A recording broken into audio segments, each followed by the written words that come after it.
His name. Kawikaan 1:1 hanggang 6. Proverbs 1:1-6. Ang mga kawikaan ni Solomon na anak ni David, hari ng Israel. Sa pamamagitan nito, ang tao ay magtatamo ng karunungan at pangunawa sa mga salitang puno ng aral sa buhay.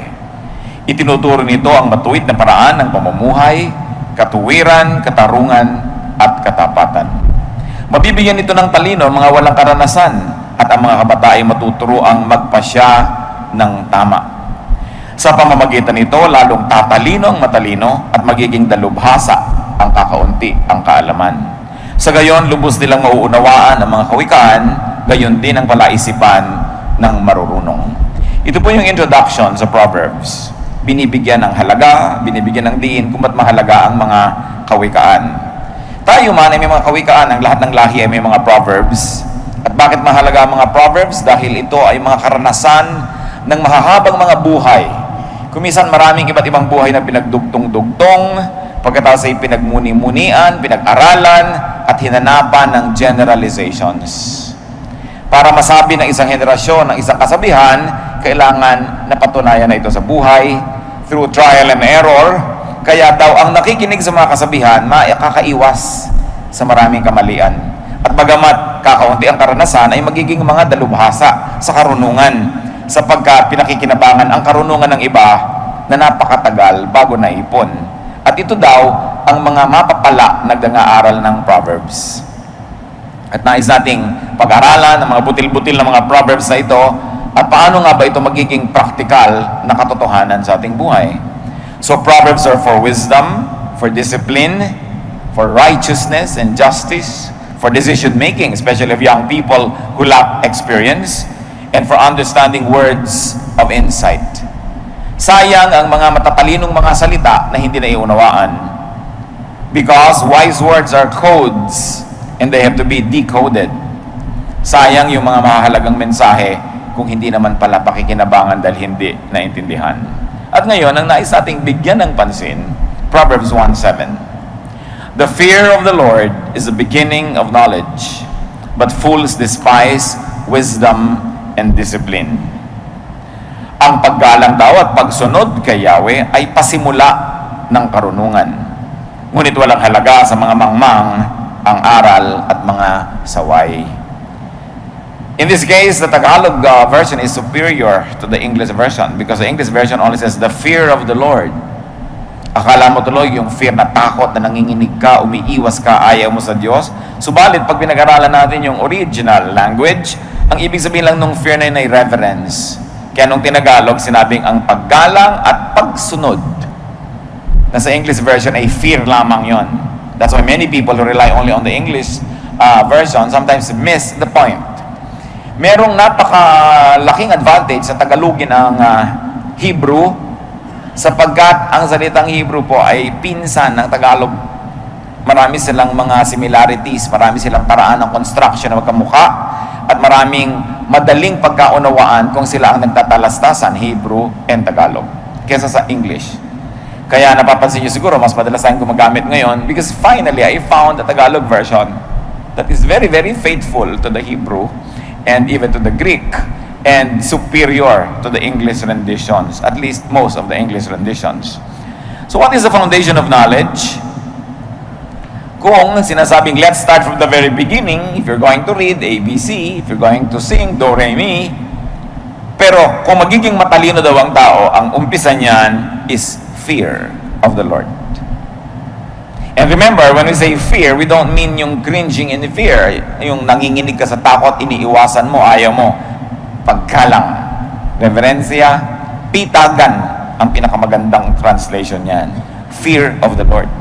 Ang tunay daw na karunungan nagsisimula sa pagpipitagan sa Diyos.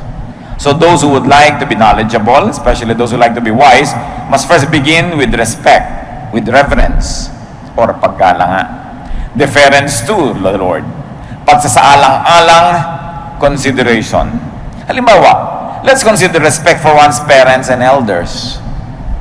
Sa isang normal na pamilya, hindi ka naman takot na takot sa magulang mo, pero meron kang reverence. Respect for one's parents and elders. Kung kumakain sila at kasabay ka, hindi ka basta-basta lang tumatayo, iniiwan mo na lang sila sa mesa. Respect. Sa mga Arabo, hindi pinapakita ng mga anak ang mga talampakan nila sa kanilang magulang, lalo sa kanilang ama. Sa kultura nila, disrespectful yun, yung ipakita mo yung talampakan mo. Iba't ibang lahi, iba't ibang pagpapakita ng respeto. So there is respect for one's superiors, for colleagues. Kaya kung minsan sa mga aeroplano, nakalagay as a courtesy to the next passenger, please wipe the basin that you have used, because you have to respect your co-passengers. We respect one's friends. No? Hindi tayo nakikialam kung ayaw nila tayong pakialamin. Hindi tayo nagtatanong kung hindi nila tayo gustong sagutin. Hindi natin kinakalkal yung isinilihim nila sa atin kung makaibigan natin sila. Hinihintay natin sila magsiwalat ng lihim, at pag isiniwalat nila, doon lang tayo nakikisalo. At kung hindi, hindi tayo nakikialam. Respect for friends.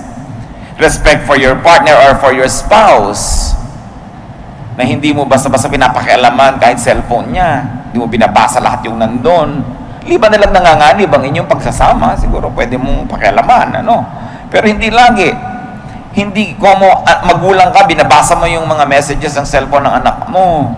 Paggalang, respect. Pag naglalakad ka sa isang hotel, may nakabukas sa pinto, hindi yung mukha mo pumasok na agad sa loob, nakatingin ka lang nakatingin. Yung hindi mo tinitingnan ng hindi ipinapakita sa iyo, respect. No? Very important. And very importantly, respect for oneself. Paano ba ginagalang ang sarili?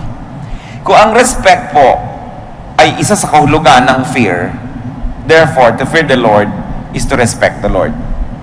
And to respect the Lord is to respect everybody else, because the Lord created all people.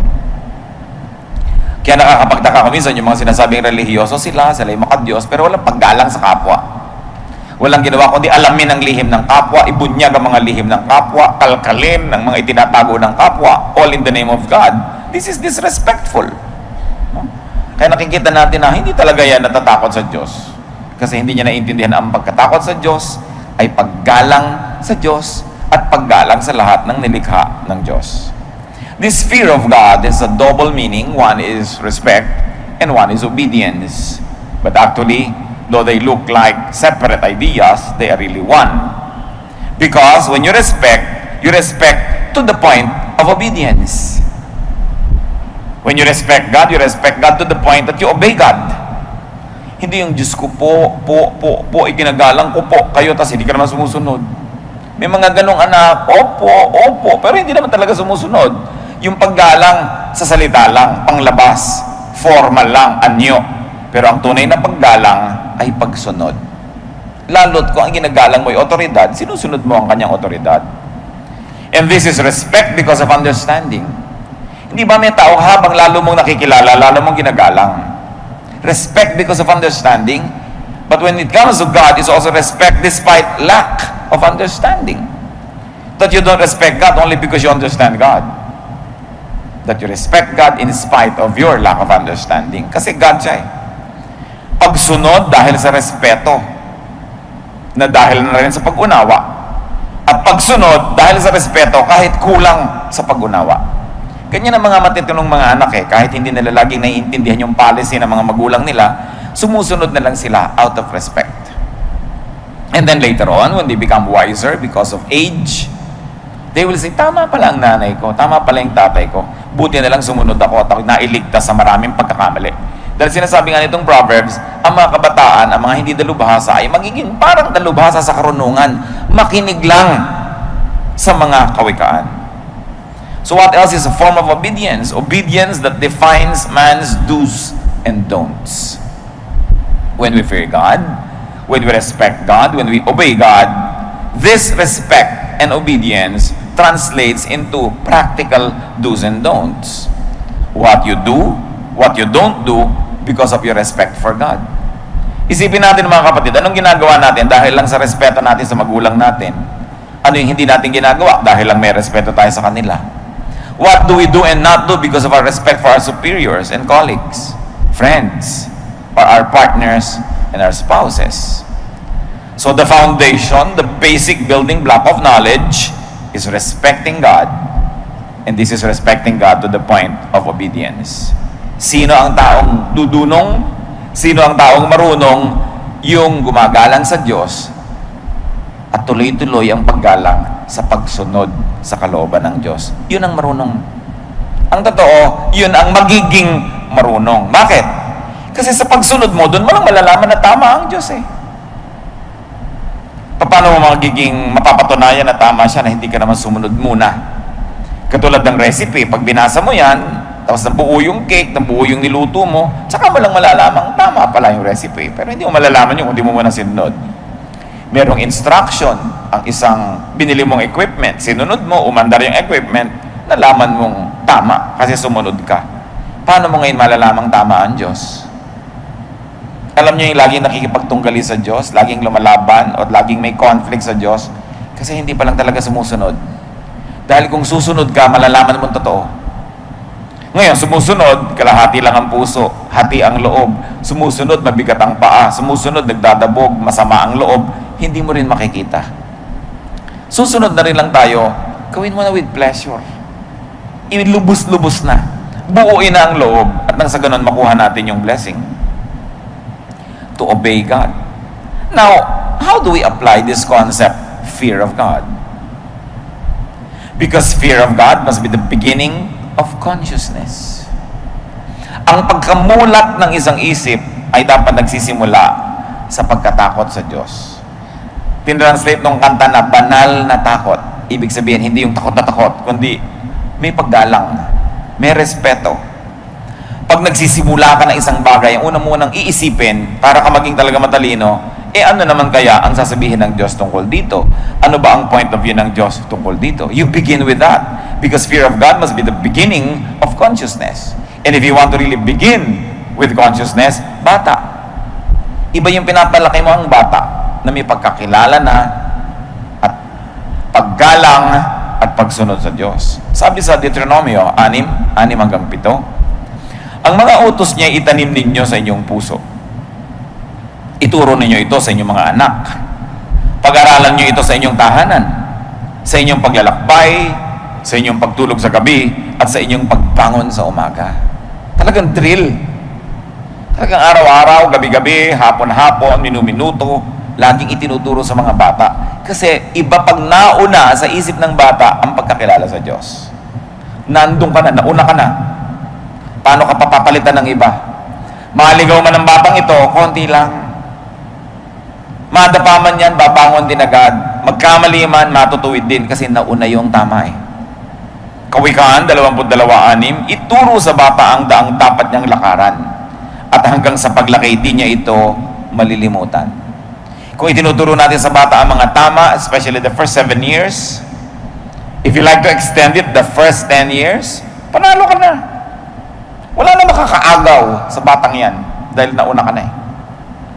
Para rin yung pagmamahal, kung minsan, di ba, kung sino yung nag-alaga, yun ang mahal. Kung minsan, hindi nga yun ang biological parent, pero hindi nagpalaki. Sumulpot man yung biological parent galing sa ibang planeta, hindi na niya maaagaw ang pag-ibig ng batang ito kasi nauna ka na eh. So ano ngayon ang mangyayari pag inuna mo yung pagkakilala sa Diyos, the fear of God, the respect for God, obedience to God? Hindi ka na dapat mag-alala. Ano kaya ang gagawin ng anak ko pag nag-high school siya, pag nag-college siya, pag tumanda siya? Nakatanim na yung salita ng Diyos eh. Siyempre, maganda kung may follow-up, maganda kung patuloy itong napapalago. Pero yung gumawa ng tamang assignment, itinuro ang tama sa bata sa simula pa lang, yan ang nakakapag-relax pagtanda. Pero yung mga tamad na magturo, hindi nagturo ng nagturo, yan ang hindi makakapahinga, matanda na lang yan, hanap pa ng hanap sa mga anak, sa mga presinto, sa morgue, sa ospital, sa mga sementeryo. Dahil hindi na una ang turo. Sa inyo na magpapalaki pala ng mga bata, unahan. Pero huwag yung laging, huwag kang iinom ng coke, magagalit si Jesus. Yung mga katamaran ng pagpapaliwanag, kung ba't hindi siya nyo gustong painumin, sinasangkalan lagi ang Diyos, ayan, magagalit ang God. Pag may pastor, magagalit si pastor, huwag kang kumain ng ganyan. Yung panakot, ang mga tao, panakot ang Diyos, panakot yung pastor, panakot yung mga religious leaders. It's the wrong way to approach this. Because people equate God and people equate things that are belonging to God with fear. Alam niya, mga tamad na magulang yan. Pastor, pag sabihin mo nga anak ko, at tikas-tikas ng ulo niya, ikaw kasama nung lumaki, ba't ako pagsasabihin mo dyan? It only tells me how lazy you are na magturo. Diba? May mga magulang nakakapanliit kung pwede lang akong toink, mag-disappear. Kaharap yung bata, pastor, ang tigas ang ulo niyan, pagsabihan nyo. Hindi talaga titino yung ganung bata kung ganun yung magulang. Walang tactfulness, walang diplomacy, pinapahiya yung bata.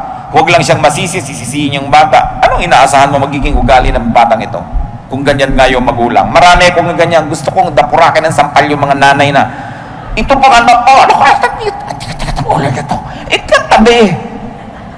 Yung nanay ang gusto kong bigtihin dahil kaganyan yan, di kasi marunong magpalaki. No? Sabi nga ni Balagtas, yan ay problema ng dapat magturong tamad na magulang. Unahin ang pagtuturo. And fear of God must be the standard for ideas. Fear of God must be the standard for deeds. May ginagawa ka, uunahin mo agad yung fear of God.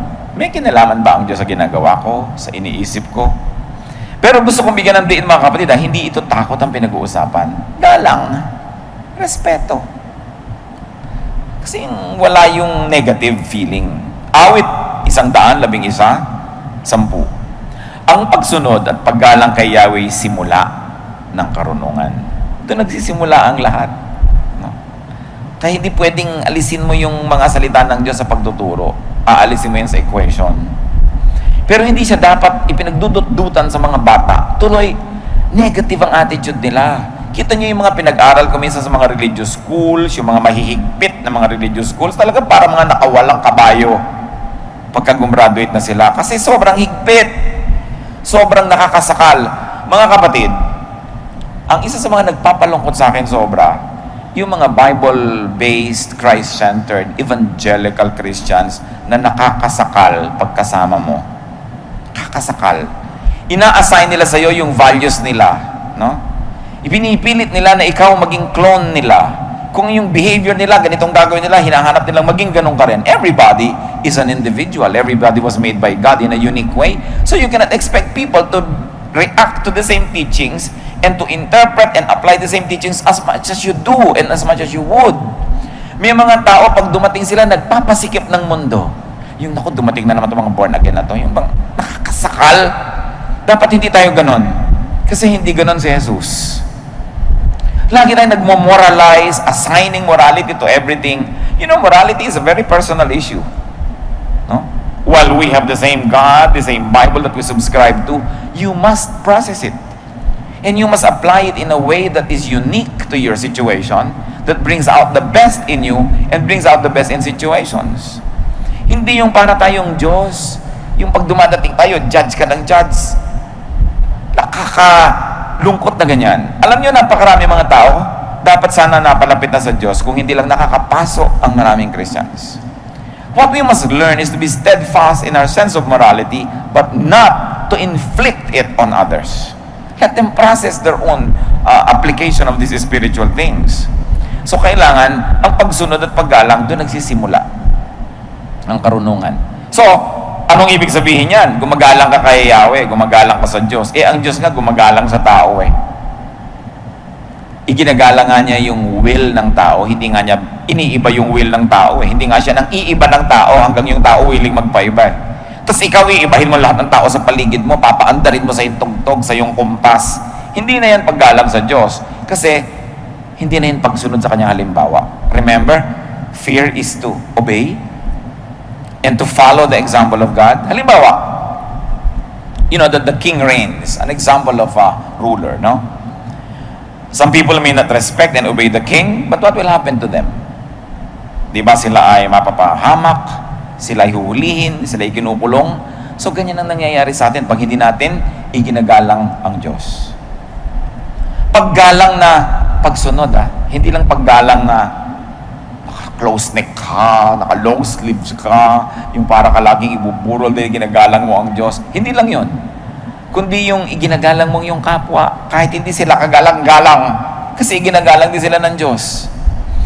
Dapat nating iakyat, isampa, itaas yung pagbabasa natin ng Bible At ang pagbibigyan natin ng kahulugan sa mga salitang ito. God respects people. So how do you respect God? Respect those that God respect. That means you're respectful of people.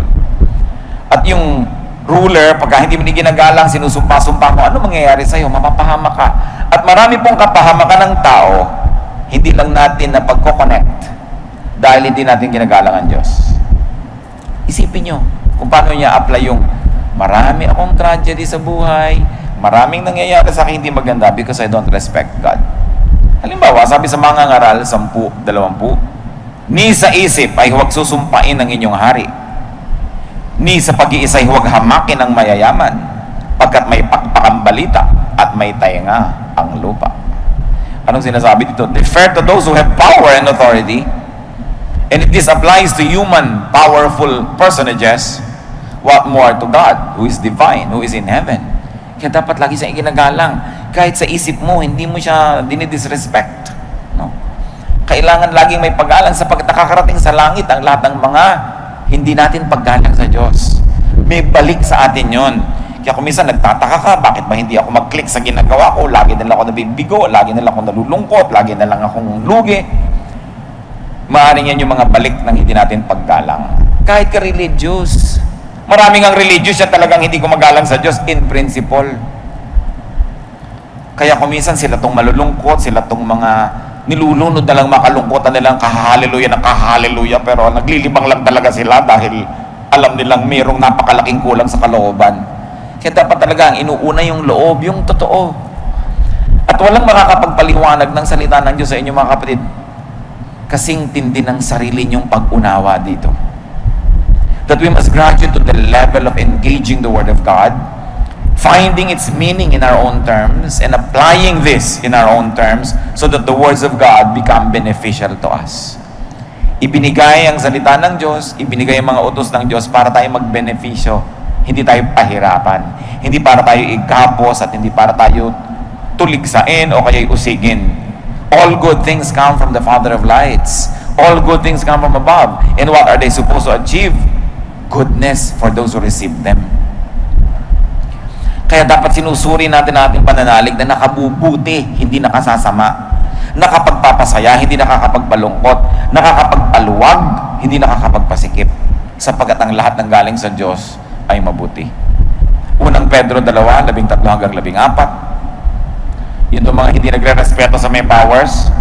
Alang-alang sa Panginoon, pasakop kayo sa lahat ng mga may kapangyarihan sa bayan.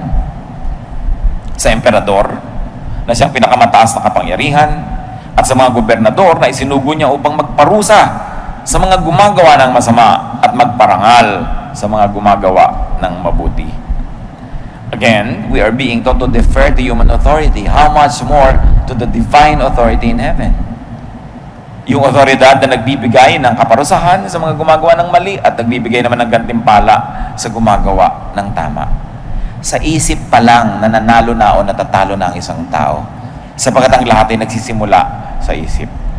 Ang tao nakakapagdisiplina sa paraan ng kanyang pag-iisip ay nakakalugod sa Diyos. Ang Diyos ay naghahari sa ating isip. Kung may pinaghaharian siya, bagamat naghahari naman siya sa lahat ng bahagi ng ating katawan, pero palagay ko naman mas naghahari ang Diyos sa ating utak kaysa sa ating kuko. Kasi doon talaga nabubuo ang lahat ng gagawin natin. Doon tayo nakakapag-isip, doon tayo nakakagawa ng maraming bagay. Kaya yung isip, yun ay dinidisiplina. At lagi nating tinatanong, what does God think? What does God say? Magpapasya ako itong mga choices ko. What does God want? May pipiliin ako na direksyon. What does God want? Inuuna. Yun ang respect. Kayo, ewan ko kung ginagawa nyo pa ito, pero dapat nakatira sa inyong nanay nyo, mamamalengke kayo. Hindi nyo ba siya tinatanong, Nay, ano pong gusto nyong ulam? Respect yun eh. Hindi yung ihain mo na lang kung anong gusto mong ihain sa nanay mo. Respect. Tinatanong mo, anong gusto ninyo? Gusto ng mga matatanda, sinasangguni. No? Pero hindi mo na ba sa babaliwalayan at yan ang napakalaki ngayong heartache na matatanda. Hindi na sila tinatanong. Lalo't hindi na sila yung kumikita. Lalo't hindi na sila yung maraming alam dahil yung computer mas marami ng alam. Pero may respeto ka. At kung may respeto tayo sa tao, may respeto tayo lalo sa Diyos. Mas madalas, nire-respeto natin yung tao kasi kitang-kitang nandyan, pero nalilimutan natin yung respect for God. Yung sumasangguni ka, may gagawin ka, magtatanong ka man lang, ano bang gusto niyo, Lord? Saan ba tayo pupunta? Ano ba sa mga trabahong choices na ito ang tatanggapin ko? Alin ba sa mga negosyong ito ang aking gagawin? Alin ba sa mga manliligaw na ito ang aking tatanggapin? No, hindi yung gusto mo na lang lagi. Nagtatanong ka. Tapos ang nagtatanong ay naliligtas sa napakaraming kamalian. No? Ngayon, kung sabihin mo, nagtatanong ka lagi sa mga religious leaders, hindi naman lagi ang sinasabi ng establishment, yun ang sinasabi ng Diyos. No? What the religious establishment say is not always what God says. Kaya, sinusuri mo rin yan. Sasabihin kasi natin, bakit ganun? Ang religyoso ko. Masunurin ako sa lahat ng utos ng simbahan, pero ba't hindi ako masaya? O bakit miserable ako? O bakit parang may kulang? Kasi hindi naman lahat na itinuturo ng religion na yun talagang gusto ng Diyos. Kaya ang pagtuligsa na lang ng Panginoon sa mga religious leaders, ganun na lamang. At paulit-ulit ko yung sinasabi. Paulit-ulit. Nagsasawa na nga siguro kayo niyan. Pero kasi kitang-kita ko mga kapatid, na isang napakalaki magpahirap sa tao, reliyon. Hindi yan masama. Maganda nga yan. Pero dapat yung reliyon nakasang-ayon sa kalooban ng Diyos, hindi lang doon sa convenience ng mga leaders, sa convenience ng social engineering, sa convenience ng peace and order, that many individuals are sacrificed. Hindi na iginagalang ang individual for the sake na lang of order. Ganon. Maraming ganyan di ba?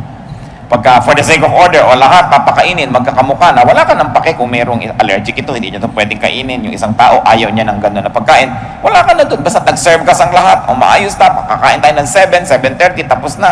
Tapos. Di ba ganyan sa mga camp, ganyan sa mga retreat, tinatanong ka ba, allergic ka ba sa bagoong? Gusto mo ba ng ganito? Ang gusto mo bang butter, matikas o malambot? Anong bang gusto mong tinapay? Hindi ka natatanungin. Yung talagang parang batong pandesal doon at yung mantikilyang kasing nipis ng hangin, yun na kasi camp.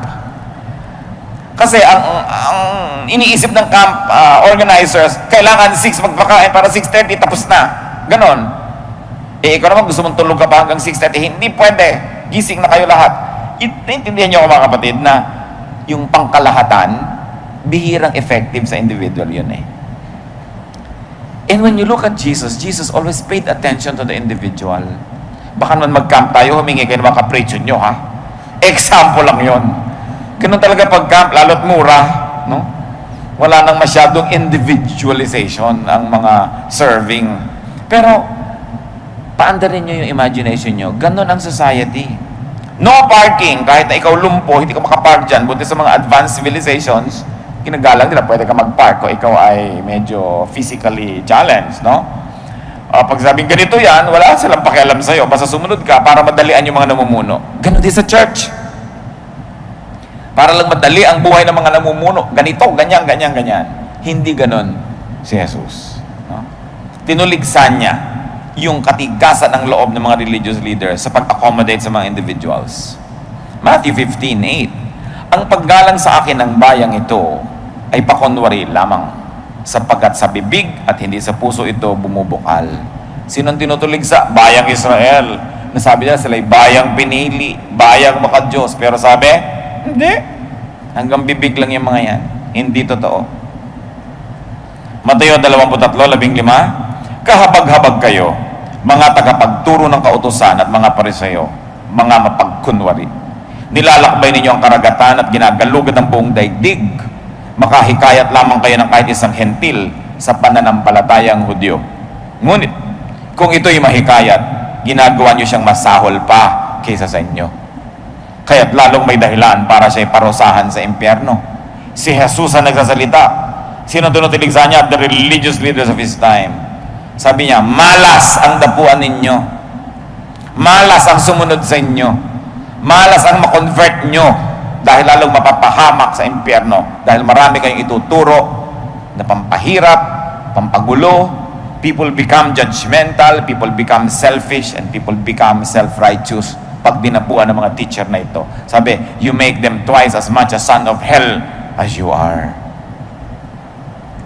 So anong ibig sabihin ng paggalang sa Diyos? Hindi lang i-impose mo ang iyong mga religious standards on people, kundi igalang mo yung mga tao kahit yung ayaw maniwala sa iyo.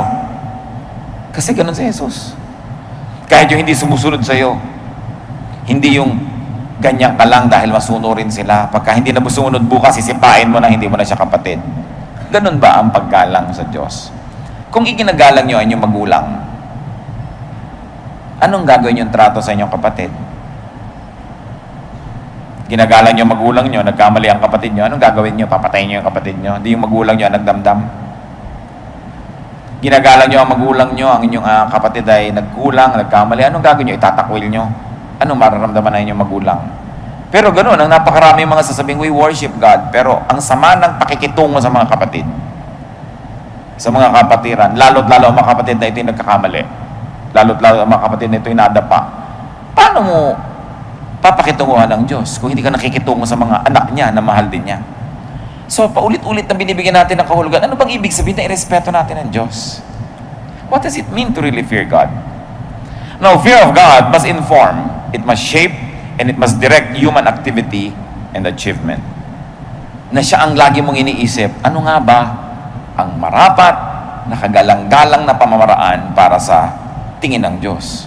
Kawikaan 15:33, ang paggalang at pagsunod kay Yahweh ay nagtuturo ng karunungan.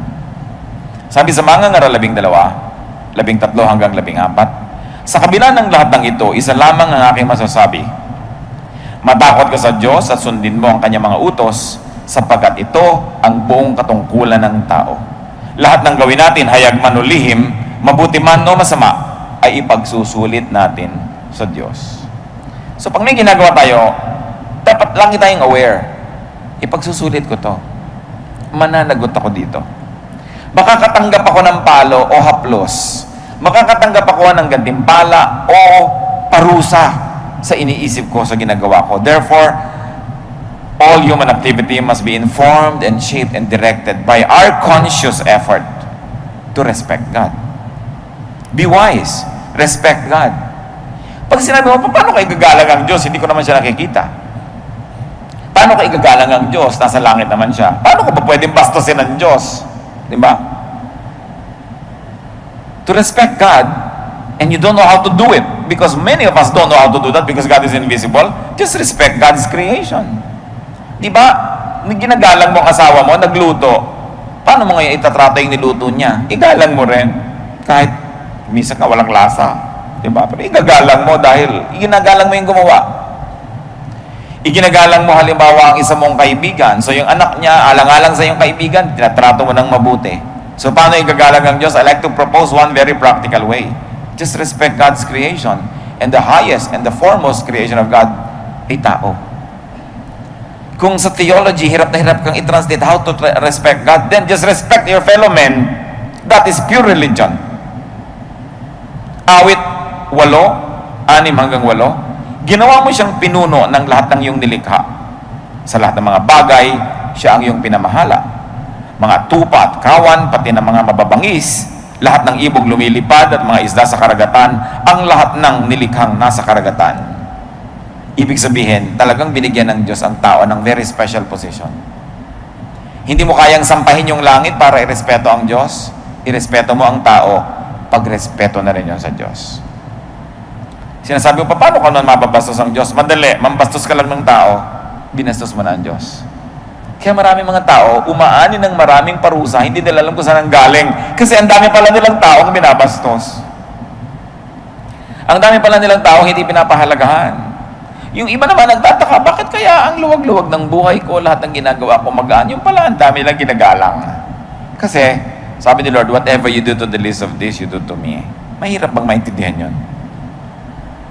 Hindi na natin kailangan maging napakalalim at napakataas sa ating pananalig. Ibaba mo lang sa lupa yung application. Respect for God is respect for people that He loves. He loves people whether they are lovable or not. It means respect for others. Unang Pedro 2:17, igalang ninyo ang lahat ng tao. Ano bang ibig sabihin ng lahat? Lahat. Filipos 2:3, ituring ninyong higit ang iba kaysa sa inyong mga sarili. At meron pa pong isang mahalaga. I like to propose a very profound religiosity. Respect yourself. Kahit sa ulo mo ang lahat ng verses, if you don't respect yourself, then you don't respect God who created you. Therefore, you are disrespecting God in spite of your religion. Respect yourself. Psalm 139:14, I praise you because I am fearfully and wonderfully made. Your works are wonderful. I know that full well. Pag pinipintasan ninyo, minamaliit, hinahamak ang inyong sarili, iniinsulto nyo ang Diyos. Kasi nilikha niya kayo eh. Di ba kung minsan merong pintor, pinintasan mo ng pinintasan, yung ginawa niya, di siya yung sinasaktan mo nun. Merong gumawa ng isang bagay, floral arrangement, hindi mo inappreciate, di yung gumawa nun ang nilalapastangan mo. Napakarami sa atin mahilig mag self-depreciation. Ganito lang ako, ano lang ako, yung hindi ako maganda, pangit ako, maliit ako, negrita ako, kulot ang aking buhok, bobo lang ako, mahirap lang ako, probinsyana ako, yung mga ganyan-ganyan. Tapos hallelujah ka ng hallelujah, nako, walang talab yung hallelujah mo. Iniinsulto mo ang sarili mo, tapos puri ka ng puri sa Diyos. Hindi mo alam, bastos mo lang sa Diyos doon dahil ginawa ka, tapos pinipinta sa sarili mo, tapos hallelujah ka ng hallelujah. Walang talab yun, mamamalat ka lang. Huwag naman, good morning myself, you are beautiful. Hindi naman gano'n, ano? Dahil sobra naman sa kabilang dulo. Pero humanap ka ng maipupuri na ipagmamapuri at ipagmamalaki at ipagpapasalamat ako sa iyong sarili kasi hindi ka naman isang malaking pagkakamali ng Diyos. Madalas lang sinusukat natin ating sarili sa panukat ng iba, sa panukat ng advertising, sa panukat ng kung ano-anong standard. Kaya tuloy tayo lumulungkot. Sukatin mo ang sarili mo sa panukat ng Diyos, nilikha kang ganyan, hindi ka mistake. At habang hinahanap mo yung lugar mo, habang ina-appreciate mo kung sino ka, kung ano yung talent mo, doon mo lang mahahanap ang tamang lugar mo sa mundo. Doon ka magiging mahalaga, doon ka sasaya, at doon ka magiging mabunga. 1 Corinthians 6:19, hindi ba ninyo alam na ang inyong katawan ay templo ng Espiritu Santo na nasa inyo at ipinagkaloob ng Diyos sa inyo? Hindi na ninyo pag-aari ang inyong katawan. So, ibig sabihin, kahit ikaw, wala kang right na sirain yung katawan na yan. Kahit ikaw, wala kang right na yan ay maliitin sapagkat yan ay tahanan ng Espiritu ng Diyos. To respect yourself is to respect God. To respect yourself, therefore, is to be wise. So, diyan tayo ngayon mag-focus mga kapatid, di ba? Respect God. Na ngayon, sinabi na natin, respect for God is respect for self, among many things. So, do not degrade yourself for many reasons. One is for desire. Do not degrade yourself because of your desire for things. Huwag ninyong papabayaan mga kapatid na hamakin ninyo ang inyong sarili dahil lang sa inyong mga gustong makamit, mabili, maging inyo, makamkam, maangkin. Maraming mga tao, magkaroon lang halimbawa ng kotse, nagpakahamak-hamak na. Makuha lang yung mas malaking mana, nagpakababa-baba na ng pagkatao, pati mga sariling kapatid, kinakatalo na. Makamit lang yung hinahangad, ibinaba na ang sarili sa putik, hinamak na ang kanyang sariling dangal, tapos things lang yung ipapalit mo. Sabi sa Mateo 6:26, masdan ninyo ang mga ibon, hindi sila nagtatanim, ni umaaniman, o kayo nagtitipon sa kamalig. Ngunit pinapakain sila ng inyong Ama na nasa langit. Hindi ba't higit kayong mahalaga kaysa mga ibon? So why degrade yourself just for a piece of jewelry? Just for a piece of property? Just for a little something? Sabi, higit kayong mahalaga kaysa dyan. Hindi kayang tumbasan ng halaga ng salapi ang dangal ng isang tao. Ang kanyang halaga sa tingin ng Diyos. Mateo 6:31-32. Kaya't huwag kayong mag-alalang baka kayo kapusin sa pagkain, inumin o damit. Hindi pa mga hentil na nababahala tungkol sa mga bagay na yan. Alam ng inyong Ama na nasa langit na kailangan ninyo ang lahat ng yan. Bakit ito sinasabi? Kasi sa pag-aalala ng tao, marami rin siyang sinusuot na pagpapakababa. Sa kanyang mga insecurity, sa kanyang mga worries, hinahamak-hamak din niya ang kanyang sarili sa paghahanap niya ng security, sa paghahanap niya ng sagot sa kanyang mga pangangailangan. Sabi, mga ibon, yung mga insekto, pinapakain ng Diyos. Kayo pa ba? Hindi pa ba nyo naintindihan kung gaano kayo kahalaga sa Diyos?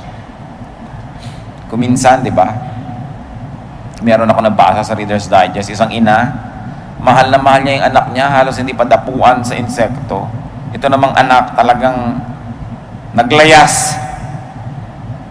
Nawala ngayon, nakuha siya ng mga masasamang tao, ginawa siyang prostitute, nakagapos siya doon, ginagahasan ng kung sino-sinong tao, halos hindi pa kainin, halos hindi makakaligo. Anong pagbasag sa dibdib ng isang magulang na ang mahal na mahal mong anak, halos itangi mo at idambana, ay ginaganong-ganon ng iba? Diba? Ngayon, nararamdaman din yun ng Diyos pag ginaganon natin sarili o nang gaganon tayo nating kapwa. Sapagkat ang bawat tao ay tinatangi ng Diyos.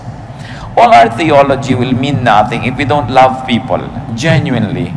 Whether they are lovable or not, whether they conform to our religious standards or not. No? Love is what Jesus exemplified. Yung paghahangad, nakakapagpababa yan. Hindi ko na kailangan explain sa inyo. Isipin niyo lang mga kapatid, ang mga sarili niyong paghahangad na nagmukha kayong cheap. No? Dahil lang interesado kayo.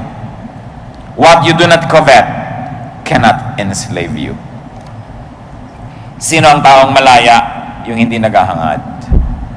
Sapagkat hindi kayo kayang alipinin nang hindi nyo pinagnanasaan. Di ba kahit sa pag-ibig, nagpapakaali-alipin ka dyan dahil gusto mo siya eh. Eh kung hindi mo siya gusto, ba't ka man niya maalipin? Kaya binabantayan mo kung sino ginugusto. Binabantayan mo kung sino hahangarin. Kung ano ang gugustuhin. Dahil nagiging alipin ka niyan. Do not degrade yourself because of your desire for ambition. Now, don't get me wrong. Hard and honest work is not degradation. It is not degrading. Pag nagsisikap ka lang talaga. Pero may mga ginagawa yung iba na dahil sa ambisyon, nagkakanda-baba talaga.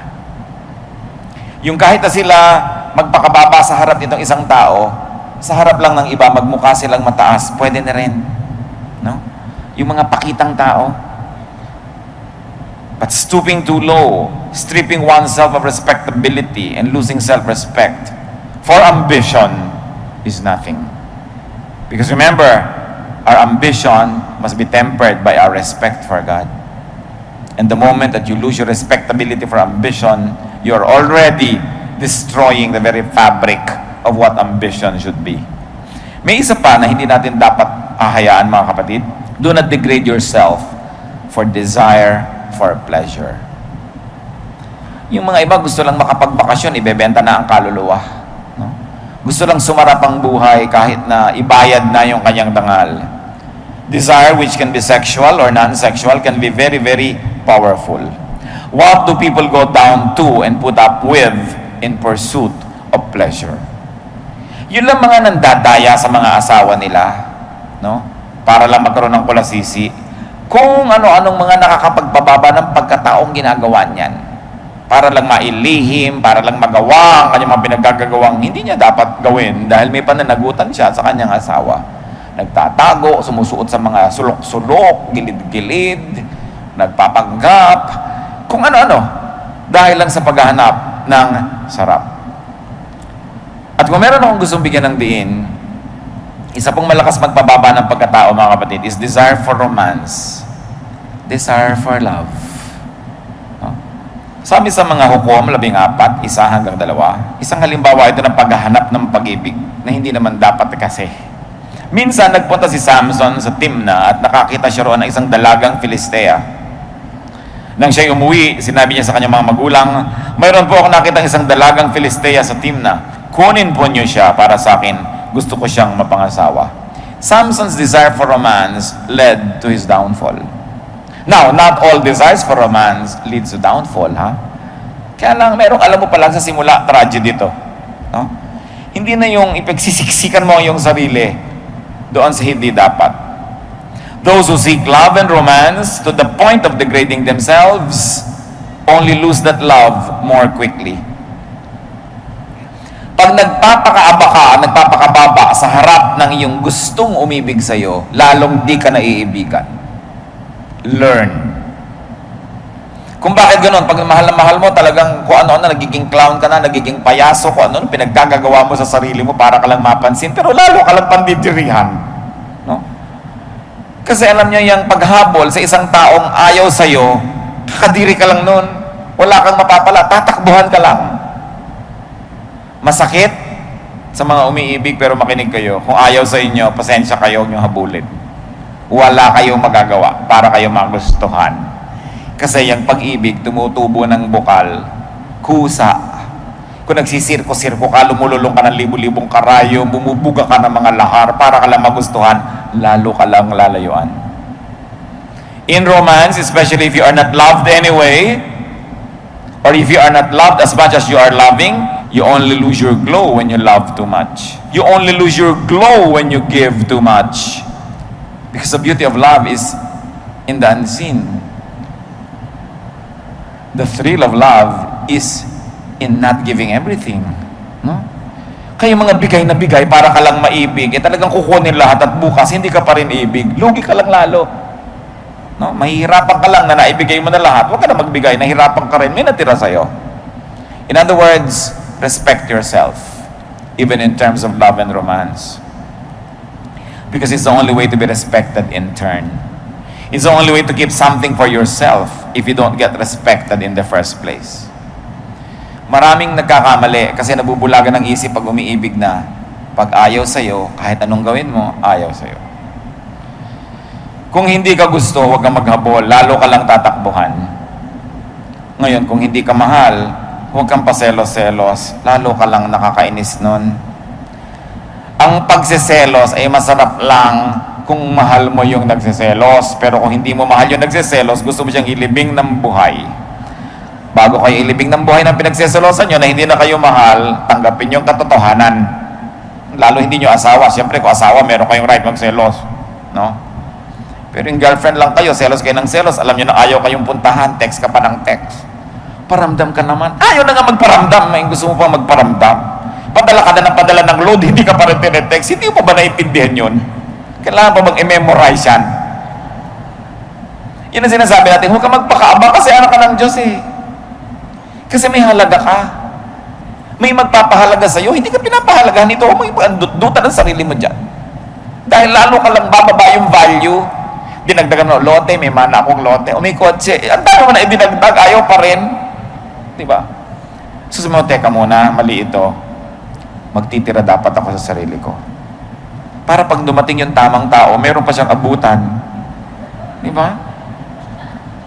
Mahirap na wala na siyang inabot, nasalagtakan na, wala na. No? Kung hindi ka mahal, huwag mong ipagpilitan. So, masakit po yan. Oo nga, pero hahabol-habol ka, wala rin naman mangyayari. Lugi ka sobra. Kung ayaw sa'yo, huwag pagsiksikan. This means respect for God eh. Nako-connect nyo, mga kapatid. Because God respects you. God wants you to respect yourself. Keep something for yourself. Keep the Spirit of God in you respectable and respected. Yung mga ibang magulang sabihin, bakit mo ginanyan ang sarili mo? Dala-dala mo ang ating pangalan. Nakala mo kung ano yung pangalan ng pamilya nila.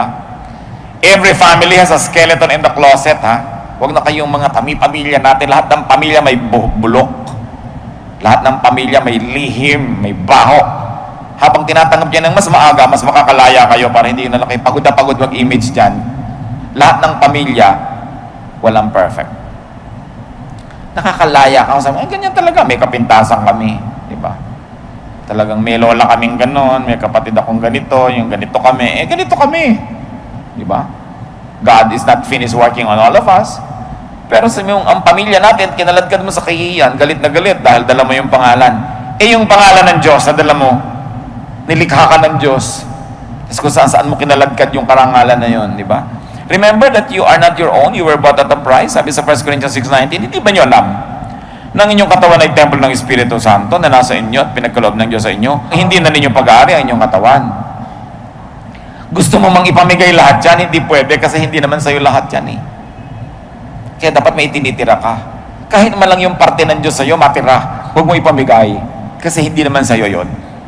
Kaya hindi ka mauubusan ng paggalang sa sarili mo kasi may Diyos na nakatira doon na kailangan mo igalang. Kaya hindi tayo dapat nakakalimot ng gusto. There is a part of you that is God's. There is a part of you that belongs only to God. Don't surrender it to others, no matter what. Kahit ano pang iyong emosyon. Especially to those who do not respect you anyway. Especially to those who do not respect the God in you. Why surrender everything to that person? Mangangaral 12:7, alalahanin mo siya bago manumbalik sa alapok ang ating katawang lupa at ang ating hininga ay magbalik sa Diyos na may bigay nito. May nakatanim sa iyo na sa Diyos, Kanya talaga yon, babalik sa Kanya, hindi mo pwedeng ipamigay.